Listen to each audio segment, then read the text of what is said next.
Gold trusted gold buyers. మీరు తాకట్టు పెట్టిన బంగారాన్ని విడిపించి ఈ రోజు ఉన్న మార్కెట్ ధరకు కొనబడును.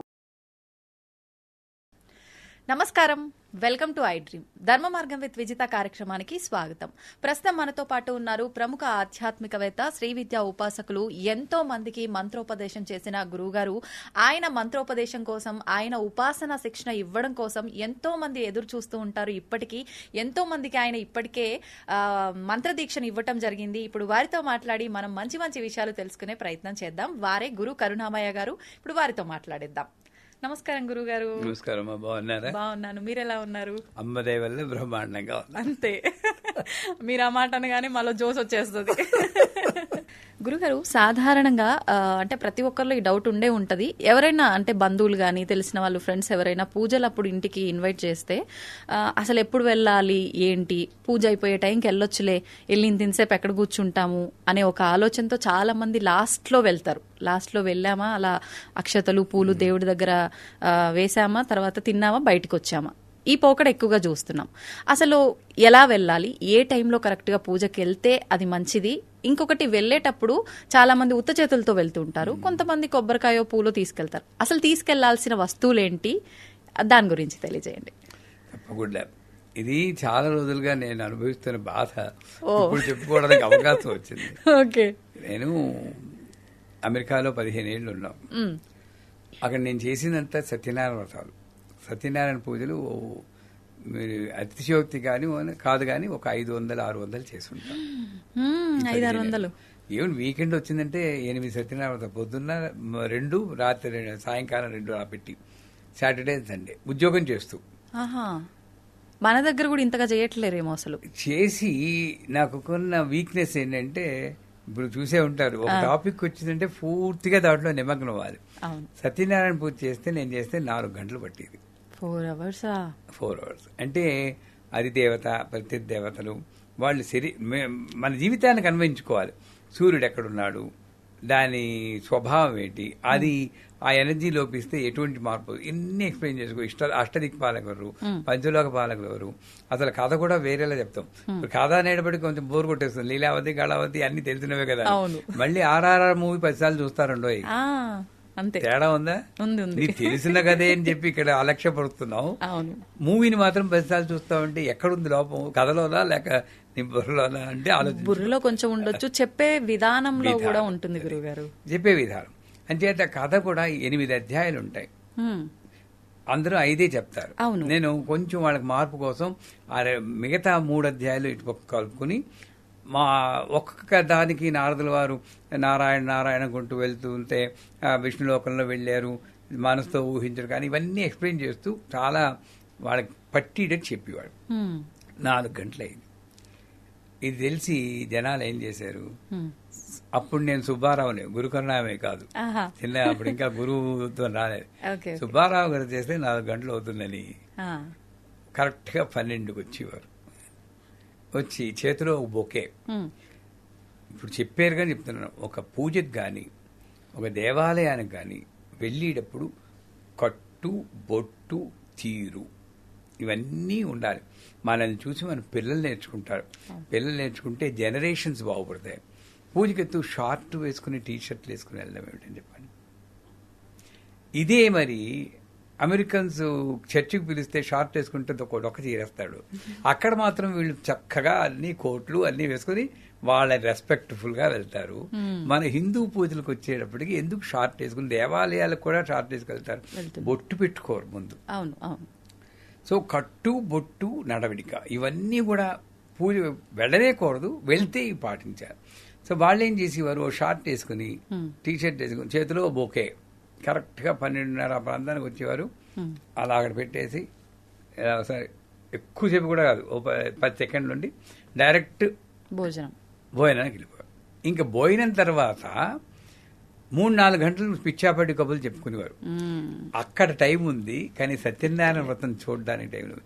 ఇది చూసి వాళ్ళు విదేశాల్లో ఉన్న వాళ్ళు, ఇక్కడ ఉన్న వాళ్ళు కూడా ఆలోచించుకోవాలి ఒకసారి, ఎక్కడ తప్పు జరుగుతుంది. మళ్ళీ ఇలా చేసి నా జీవితాలు బాగోలేవు, నా సంసారాలు బాగోలేవు, నా పిల్లలు బాగోలేండి, ఎలా బాగుంటారు? నువ్వు చేసి కర్మే నీకు వస్తుంది. Every action has got an equal and opposite reaction, Newton third law. అంచేత ఒక పూజకి వెళ్ళేటప్పుడు ఫస్ట్ ఆఫ్ ఆల్ పూజని మొదటి నుండి చివరి దాకా వాళ్ళు ఉంటారు. శుక్లాంబరధరం, నేను 8 గంటలకు పూజ చేస్తానంటే ఒకసారి ఇలాగొచ్చి వేళ 12:30కి నేను లేట్ అయ్యాను. నేను లేట్ అయ్యి 10 గంటలకు మొదలెట్టాను, 8 గంటల బదులు. ఆ 12 గంటలకి వదిలేటప్పుడు అప్పటికి ఇంకా నేను సత్యనారాయణ స్వామి అష్టోత్తరంలో ఉన్నాను. వాళ్ళ ఫేసులు చూడాలి, గతుక్కొని ఇంకా అవలేదా, దొరికారా కూర్చోండి, ఇన్నాళ్ళకి దొరికారు, ఎన్నాళ్ళుండో నా పేరు పోయింది, కూర్చోండి ముందని అంతే. మాట్లాడితే ఊరుకోను కథ వినండి అని చెప్పి అక్కడ కూర్చోబెట్టారు. ఇంకోటి కథ వినేటప్పుడు సాధారణంగా ఆడవాళ్లే ఉంటారు, మగవాళ్ళు పక్క రూమ్లోకి వెళ్ళి కబుర్లు చెప్పుకోవడం, పేకాడుకునే వాళ్ళు మహానుభావులు కూడా ఉన్నారండి. మళ్ళీ అక్షతలు వచ్చేప్పుడు అడిగితే ఉద్ధరించినట్టు అక్షతలు వేర్పడిపోతారు. అలా కాదు, విన్న కథే అయినా కూడా భగవంతుని నామం ఎంత వింటే అంత మంచిది అన్న తాదాత్మ్యంతో వినాలి. చెప్పేవాళ్ళు కూడా అలాగే చెప్పాలి, మీరు చెప్పినట్టు హృదయంగా చెప్పగలగాలి. పూజ చేసినప్పుడు ఒకళ్ళు ఎవరైనా పిలిస్తే ఏ పూజ అయినా సరే శుక్లాంబరధరం అక్కడి నుండి చివరి దాకా, ఆ రోజు ముందుగానే పిలుస్తారు కదా, సడన్ గా పిలవాలి, ఆ రోజు ఎలకేట్ చేసి పెట్టుకోవాలి. పెట్టుకుని చివరి దాకా ఉండాలి. నెంబర్ 1. ఇందాక చెప్పాను కదా, కట్టు బొట్టు తీరు. మనం ఓ పంచ ఏదో లేదా పైజామా కుర్తా లేదా ప్యాంటు షర్టు ఏదో కుర్తా వేసుకుని బొట్టు పెట్టుకుని పిల్లలను కూడా అలాగా అలంకరించి కూడా తీసుకెళ్ళాలి. వాళ్ళకి ముందే చెప్పాలి, ఈ 2 గంటలు మీరు మాట్లాడుకోకూడదు, అక్కడ కూర్చుని వినండి, ట్రైన్ చేయాలి. చేశాక వెళ్ళేటప్పుడు ఏం పట్టుకెళ్ళాలి, యథాశక్తి అని అంటారు. అంటే నాకు శక్తి లేదనుకోండి, 1/2 డజన్ అరటిపళ్ళు పట్టుకెళ్తాను. అదే నాకు శక్తి ఉందనుకోండి, వాడికి కావాల్సిన పువ్వులు, కొబ్బరికాయలు అన్నీ ఎంత భోగం చేస్తే అంత భోగం మనకి వెనక్కిస్తుంది. ఆయన పుచ్చుకునేది కాదు ఆవిడ, ఇచ్చి ఆవిడే. నువ్వు ఎంత ఇస్తే అంత రెట్టింపు వస్తుంది. ఇది తెలిసిన వాడికి జీవితం. నాకు దేవీపురంలో ఉన్నప్పుడు ఒక ఆయన చెప్పేవారు, చిన్న గురుజీ చాలా ரொம்ப ஆச்சரியமா இருக்கு, நான் எவ்வளவு கொடுக்குறேனோ அவ்வளவு డబుల్ ఆయనకు వందే ఇருக்கு, ఎంత ఇస్తున్నానో 2 రెట్టింపు వచ్చేస్తూనే ఉంది అన్నారు. ఆయన ఇప్పుడు అక్షర సన్యాసి అయిపోయాడు అనుకో, అది వేరే విషయం. ఎక్కువ అయిపోయి సాచురేషన్ పాయింట్కి వచ్చి సన్యాసంలో కలిసిపోయి. అమ్మో, ఇలాంటి వింటే భయం వేస్తుంది, అలా అయిపోతాం మేము ఎక్కువ. మరి ఏమవుతుందండి, తిని ఎక్కువ సాచురేషన్ అయిపోతుంది, ఏదైనా ఒకటి విరక్తి పుడుతుంది. సో అది వేరే విషయం. సో అంచేత వెళ్ళినప్పుడు ఏదో ఒకటి యథాశక్తి పట్టుకెళ్ళి అమ్మవారికి భోగం వినియోగించాలి. వాళ్ళకి అమ్మవారికి సత్యనారాయణ స్వామి పూజ కూడా ఓ చీర పంచల చాప పట్టుకెళ్ళొచ్చు. ఆ చేసి వాళ్ళకు కూడా బట్టలు పెట్టచ్చు. మనకి యథాశక్తి చేసేయడం. నెక్స్ట్ ముఖ్యమైనది ఏమిటంటే, ఒక ఇంటికి వెళ్ళేవంటే వాళ్ళ ఇంట్లో భోజనం చేస్తామా, వాళ్ళ ఇంట్లో భోజనం చేస్తాం. భోజనం చేసినప్పుడు రుణపడతాం. వాళ్ళు గిఫ్ట్ కూడా ఇచ్చారంటే ఇంకా రుణపడతాం. ఈ రుణం ఎలా తీరుతుందంటే, ఇప్పుడు నేను సత్యనారాయణ పూజ చేయిస్తే నారాయణాయ నమః గోవింద, నారాయణ నమః గోవింద, పద్మనాభాయ నమః గోవింద, ఋషికేశాయ నమః గోవింద, వాళ్ళ సరే గోవింద నామాలు చెప్పిస్తారు. ఏదో యాక్టివిటీ లేకపోతే వాళ్ళ బుర్రలు ఎటో వెళ్తాయని, ఏదో ఒక యాక్టివిటీ ఉండాలి వాళ్ళకి. అంచేత ఆ గోవింద అన్న శబ్దాన్ని గొణుక్కోకుండా గట్టిగా చెప్తే వాయుమండలం శుద్ధయి మనం ఇచ్చి గిఫ్ట్ ఆ ఇంటికి ఏమిటంటే నామస్మరణే ఆ ఇంటికి ఇచ్చే గిఫ్ట్. నువ్వు చేతిలో ఎంత పెద్ద గిఫ్ట్ పట్టుకెళ్ళు, అది ఇవాళ ఉంటుంది, రేపు వెళ్ళిపోతుంది. కానీ అక్కడ కూర్చుని ఒక మంచి భక్తి గీతం ఆలపించడం గాని, ఒక నామస్మరణ చేయడం గాని, శ్రద్ధగా వినడం గాని, నాకు ఈ అవకాశం వచ్చింది, నా ఇంట్లో నేను చేసుకోలేకపోవచ్చు, వీళ్ళు పిలిచినందువల్ల నీ పూజ చేసి భాగ్యం నాకు చూసి భాగ్యం వచ్చిందని థ్యాంక్స్ చెప్పుకుంటూ భావంతో ఉన్నా కూడా ఆ ఇంటికి మంచిది. మనం ఆ ఇంటి వాయుమండలాన్ని శుద్ధి చెయ్యాలి. ఇది వాడి కర్తవ్యం. మనకి తెలిసిన పదం శ్లోకాలే వస్తూ ఉంటాయి. శుక్లాంబరధరం ఆ పూజారి గారు చెప్తుంటే మనం కూడా చెప్పగలిగితే, ఇది స్తోత్ర పారాయణ అనేది మనము పాల్గొనాలి. నెంబర్ అయిపోయిందా? తర్వాత ఇంకా చివరిగా చెప్పాలంటే భోజనం. ఆ భోజనం చేసేటప్పుడు కూడా ఒక పూజకు ఇచ్చిన భోజనం ఈ మధ్యన ఈ బఫేలు వచ్చి పాడు తీసేయండి. అవును, నా ఇంట్లో ఇప్పటికీ మా పీఠంలో మామూలుగానే కిందనే వడ్డిస్తాం. కూర్చోలేని వాళ్ళకి టేబుల్ వేసి వడ్డిస్తాం. మేమే వడ్డిస్తాం. నేను ఏదో ఒక డిష్ నా చేతితో నేను వడ్డిస్తాను. ఎందుకంటే పూజ ఎవరు చేస్తున్నారో వాళ్ళకి వాళ్ళ చేతులతో వడ్డిస్తే వచ్చే పుణ్యం, ఇంకా చెప్పాలంటే వాళ్ళు తిన్న ఆకులు ఎత్తితే వచ్చే పుణ్యం ఎంతని చెప్పడానికి అలవి కాదంటుంది శాస్త్రం. మరి ఇంత డబ్బు ఖర్చు పుణ్యం ఆ క్యాటరింగ్ వాడికి ఎందుకండి ఆ పుణ్యం ఇచ్చేయడం? అవును, నువ్వేమనుకుంటున్నావు? డబ్బు ఖర్చు పెట్టేస్తున్నావు. మనం ఏం చేస్తున్నావు? ఎంగిల్ పిల్లలు పెట్టుకుని ముష్టాడిలా వాళ్ళ దగ్గర నిల్చుంటున్నావు. నేను అందుకే పెళ్లిళ్ళకి వెళ్ళటం లేదు ఈ మధ్యని. బఫేలు అంటారు. ఆ ఎంగిల్ కంటే దానికి తగిలిస్తూ ఉంటారు. వాడేమో ఇలా వేస్తూ ఉంటారు. జీవిత పరమహద అయిపోయి నాకు నిల్చునే భోజనం చేస్తూ ఉంటారు. అన్నం పరబ్రహ్మ స్వరూపం ఎలా తిన, ఇవన్నీ వాళ్ళు పెద్దవాళ్ళు చెప్పింది మనం పాటించకపోవడం వల్లే సగం ప్రాబ్లమ్స్ లో పడుతున్నామండి. ఈ నించోటి తినడం కూడా ఆ ఆహారం విష తుల్యం అవుతుంది అని చెప్పి అంటారు కదా గురుగారు. తప్పకుండాను. ఆ తినడం కూడా ఏవో కబుర్లు చెప్పుకును, టెన్షన్ పడుతును, హాయిగా కూర్చుని మఠం వేసుకుని కింద కూర్చుని, నేను ఇప్పటికీ కింద కూర్చుని భోజనం చేస్తారు మా పీఠంలో. ఇక్కడైతే కుర్చీలో కూర్చోబెట్టి మాట్లాడతారో, నన్ను అడిగితే కింద కూర్చొని చక్కగా మాట్లాడుకోవచ్చు. ఓ, ఏదన్నా నిజంగా వాస్తవంగా ఒప్పుకోవాలి. మీరు కూర్చుంటారేమో కానీ మేము కూర్చోలేము అంతంసేపు. సో నేల మీద కూర్చోబెట్టి వాళ్ళకి మనం వడ్డించాలి కొత్తరి. ఇట్లాగా ఆ పూజకి వెళ్ళినప్పుడు మనం కూడా భోజనం చేసేటప్పుడు భోజనం మొదలెట్టాని ముందు భోజనకాలే హరినామస్మరణే గోవింద గోవింద అన్న నామం చెప్పేకే మొదలెట్టాలి. ఒక పంక్తి. అది లేదు ఇప్పుడు. లేదు. ఐటెం వేసినట్టు తినేస్తున్నారు. అవును, ఎప్పుడు పెడతారా తినేద్దాం. ఏదో బంగ్లాదేశ్ వచ్చిన రెఫ్యూజీలా తినేస్తున్నాం మనం. ఇది తగ్గించుకోవాలి. ఆ భోజనం చేసేటప్పుడు హరినామస్మరణ చెప్పుకుని తింటే, ఇలాగ మనం గాని ఒక పూజకి వెళ్ళినప్పుడు చేస్తే పట్టుకెళ్ళి ఈ వస్తువులు మన కట్టు అక్కడ నడిచి తీరు భోజనం తీరు చేస్తే చూసి వాళ్ళకి పుణ్యం, ఆ చేసి వాళ్ళకి పుణ్యం, ప్రతి పూజ సఫలీకృతం అవుతుంది, మనకి పుణ్యం వస్తుంది. అవును, కొంతమంది ఇంత హడావిడి చేసి ఇంత ఖర్చు పెట్టి చాలా ఆడంబరంగా చేస్తారు, భక్తితో కూడా చేద్దామన్న ప్రాసెస్ లోని ఇదంతా చేస్తారు. తీరా పూజలో కూర్చున్న తర్వాత దంపతులు ఇద్దరిలో మగవారు ఎక్కువగా నిద్రపోయే వాళ్ళు కనిపిస్తున్నారు ఈ మధ్య సత్యనారాయణ స్వామి వ్రతంలో. నా కల్లారా చూసాను నేను చాలా సార్లు. అప్పుడు ఇంకా అసలు ఫలితం ఏముంటుంది గురువు గారు? ప్రయారిటీ అండి. ఇది నాకు అవసరము అనుకున్నప్పుడు నిద్రపోవు. వాళ్ళకి ఏంటంటే మొక్కుబడిగా చేస్తున్నారు తప్పితే సంవత్సరానికి ఒకసారి ఏదో ఇల్లు గృహప్రవేశం సత్యనారాయణ పూజ చేసుకోమన్నారు, చేసుకుందాం. ఈ మార్పు మారాలి. అందుకే మరోలా అనుకోవద్దు. నేను అమెరికాలో ఉన్నప్పుడు ఏదో పూజ చేస్తుంటే నా సెల్ ఫోన్ మోగింది. అప్పుడు జల్సా సినిమా రిలీజ్ అయింది. గాల్లో తేలినట్టుందే, గుండె ఊగినట్టుందే, ఫుల్ బాటిల్ ఎట్టి దింతకుండా తాగినట్టుందే అని రాయి తేనె పట్టు మీద రాయి పెట్టి కొట్టినట్టుంది ఆ పాట. నా కర్మగాలి అప్పుడే మోగింది. సత్యనారాయణ వ్రతం చేస్తున్నాను నేను. వాళ్ళ ఫేసులు చూడాలి. ఈ పొరపాట్లు పిలిచావా అని. నేను అమ్మవారిని మొక్కుకున్నాను. అమ్మ తల్లి, నన్ను నువ్వు రక్షించాల్సిన బాధ్యత నీదే అంటే అప్పుడు అమ్మవారే భావన ఇచ్చింది. ఏమిటరా ఇది సినిమా పాట అనుకున్నారా? ఒక ఉపాసనలో ఉన్నవాడికి మనస్థితి గాల్లో తేలినట్టుంది. దాన్ని ఖేచరీ విద్య అంటారు. ఖ అంటే ఆకాశం. కవరింగ్ ఆవిడ కవర్ చేసింది, నేను కాదు. అంటే వాడికి అలా తేలిపోతుంటాడు. సంసారంలో ఎన్ని బంధాలున్నా ఏం పట్టుకోదు. గుండె ఊగినట్టుండే వాడికి దేని మీద దృష్టి ఉండదు, అమ్మవారి మీద తప్పితే.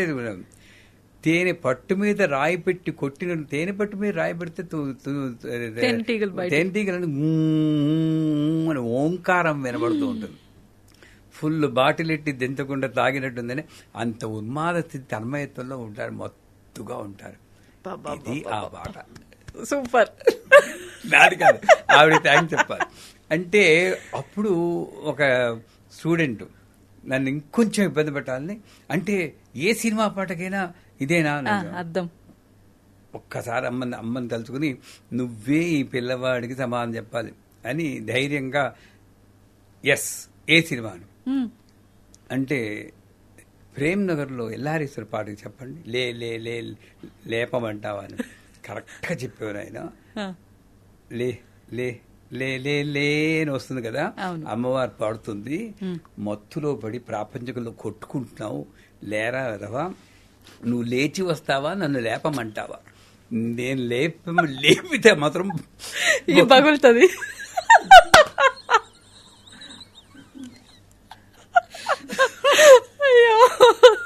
ఇంక నోరు మూస్తాడు.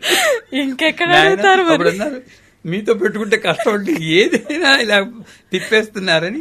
అంచేత ఆ టైంలో ఆ భావంతో ఉండాలి, అమ్మ భావంతో ఉండాలి. పూజ అంతా కూడా అమ్మ భావంతో ఉండి భోజనం చేస్తున్నప్పుడు కూడా హరినామస్మరణ గోవిందా గోవిందా అని ఇంటికి. అందుకే సత్యనారాయణ పూజ చివరికి ఆ రోజంతా సత్యనారాయణ స్వామిని గురించి ఆలోచిస్తూ అలా చెయ్యాల్సింది. ఒకళ్ళు పూజకి పిలిస్తే ఎలా చేయాలో. ఇప్పుడు గురుగారు ఎలాగో ఆ టాపిక్ వచ్చింది సత్యనారాయణ స్వామి వ్రతంది కాబట్టి ఒక చిన్న డౌట్. ఇప్పుడు మనందరం కూడా సత్యనారాయణ స్వామి వ్రతం అంటే మార్నింగ్ 8, 9, 11 ఆ టైంలో ఎక్కువ చేస్తుంటాం.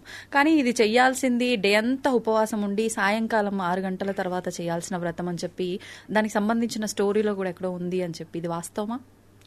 అది కథలో చెప్తాడు.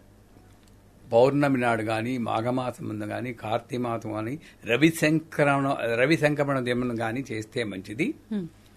ఏ రోజైనా సాయంకాలం చేస్తే చాలా మంచిది.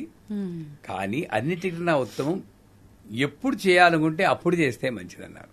అంతే, ఆ లైన్ మిస్ అవ్వకూడదు. అంచేత నేను సాయంకాలం చేయాలనుకుంటే పొద్దునే టప్పిమంటే ఆ భయం ఉండాలి నాకు. అంటే సాయంకాలం చేస్తే మంచిదే, కానీ ఎప్పుడైనా నాకు ఎందుకైనా మంచిది మొదలు చేసేద్దాం అనుకుంటే చేసేయచ్చు. ఇంకపోతే ఉపవాసం అన్న దాన్ని నేను కమెంట్ చేయను. ఒక్కొక్కళ్ళ శక్తి బట్టి ఉంటుంది. తినకుండా ఉంటే మంచిదే, కానీ అసలు ఉపవాసాన్ని మర్చిపోకూడదు. ఏమిటి అంటే ఆ రోజంతా కూడా స్వామిని గురించి ఓం నమో భగవతే వాసుదేవాయ, ఓం నమో భగవతే వాసుదేవాయ అనుకుంటూనే ఉండాలట. ఇది ఉపవాసం. అప్పుడు నువ్వు కాస్త నోట్లో ఏ ఉప్పుడు పిండి వేసుకున్నా కూడా పర్వాలేదు, ఏం కొంపను ఉనిపోవు. నేను అది మానేసేసి ఏమీ తినకూడదని మిగతావన్నీ కళ్ళతో భోజనం చేస్తున్నాను, చెవులతో భోజనం చేస్తున్నాను, ముక్కుతో భోజనం చేస్తున్నాను. అవును, వేరే మాటలు మాట్లాడుతున్నా. ఇంకో ఉపవాసం ఎక్కడైంది? దగ్గరగా భగవంతుడికి ఉండమని చెప్పింది. అంటే తత్వపరంగా ఆలోచిస్తాను ఎప్పుడు నేను. సో నా ఆరోగ్యం, షుగరు, డయాబెటిక్ ఉంటే ఉపవాసం చేయకుండా ఉంటేనే మంచిది. హైపోగ్లైసిమియా వచ్చేస్తే ఎవడు కాపాడతాడు? అంచేత యథాశక్తి కరెక్ట్ గా పాటించాలి. అందుకే సత్యనారాయణ వ్రతంలో తెల్లని గట్టి అంచుగల వస్త్రాన్ని వేయమంటాడు. ఈ టాపిక్ వచ్చింది చెప్తాను. అంటే ఏమిటి? తెల్లని గట్టి అంచుగల. తెల్లటి అంటే ప్యూరిటీ ఆఫ్ మైండ్, ఇంకేది ప్రతిఫలాపేక్ష ఉండకూడదు. గట్టి అంచు అంటే భగవంతుడే అంత నమ్మకం ఉండాలి. నమ్మకమే నా బార్డర్. అంతే, ప్యూరిటీ ఆఫ్ మైండ్. దాని మీద ఇది వస్త్రం కనపకుండా బియ్యపు వేసి నెరపాలంటాడు. ప్రతి బియ్యపు గింజ ఒక భగవన్ నామానికి సంకేతం అన్నాడు. అదే నెరుగుతున్న ఓం నమో నారాయణ, ఓం నమో నారాయణ, ఓం నమో నారాయణ అనుకుంటూ ఈ బియ్యపు గింజ ప్రతిదీ భగవన్నామం అవుగాక, నా యొక్క శరీర భావాన్ని కవర్ చేసి భక్తి భావంతో ఉండుగాక, అంత గొప్పగా చెప్పాడు. మధ్యలో కలశాన్ని పెట్టమంటాడు.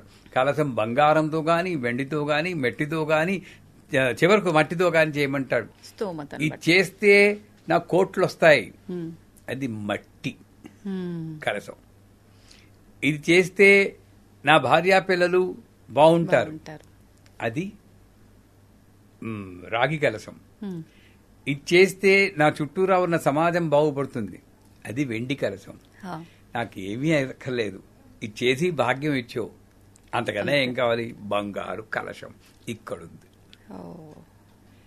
ఇంత అర్థం ఉంది సత్యనారాయణ వ్రతంలో. ఇంకా మన భావనే చెప్పుకుంటూ పోతుంటే బోల్డ్ అంత ఉంటుంది. అంటే ఒక పూజకి పిలిస్తే, ఇందాక మళ్ళీ టాపిక్ వద్దాం, పూజకి పిలిస్తే కట్టు, బొట్టు, తీరు పట్టుకెళ్ళి వస్తువుల గురించి మాట్లాడడం, భోజనం చేసేటప్పుడు కూడా ఎలా ఉండాలో మాట్లాడడం, చివరికి ఇంటికి వచ్చే కూడా భగవన్నామస్మరణ చేసుకుంటూ వస్తే పిలిచిన వాళ్ళకి పుణ్యం, వెళ్ళిన వాళ్ళకి అంతకన్నా పుణ్యం. సంతోషం గురుగారు, చాలా అద్భుతమైన వివరణ ఇచ్చారు. ధన్యవాదాలు. శ్రీమాత.